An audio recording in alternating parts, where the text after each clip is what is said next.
2005માં તમને પ્રાકૃતિક ખેતી કરવાનો વિચાર કેવી રીતે આવ્યો? અત્યારે અળસિયાની ખેતી કે છે એનો પ્રોગ્રામ હતો અને જે ચપટી યુરિયા ડીએપી આપણે ખાતા નથી તો એક બાજુ ધરતીને માતા કહીએ ને બીજી બાજુ ઝેર આપીએ તો એ વખતે મને થયું કે આ તો કરવા જેવું છે. એ કાર્બન ક્રેડિટ શું છે? એમ પેલો ફેક્ટરી વાળો કરે શું કામ કે પૈસા કમાવા માટે, એને ખબર નથી એના થકી પર્યાવરણને નુકસાન થાય છે.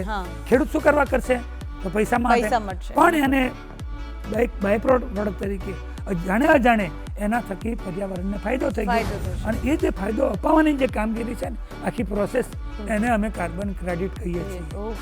અમે કીધું કે 1.5 થી 2 લાખ રૂપિયા મળશે પણ ખેડૂતોને 3 થી 4 લાખ રૂપિયા 1 એકરના મળ્યા. 90% વધારે લાકડું ગુજરાતના બહારના જ રાજ્યોમાંથી આવતું હતું. આપણે દુઃખ થશે સાંભળ્યા પછી કે સૌથી વધારે ઓઇલ આપણે ઇમ્પોર્ટ કરીએ, બીજા નંબરમાં લાકડું ઇમ્પોર્ટ કરીએ.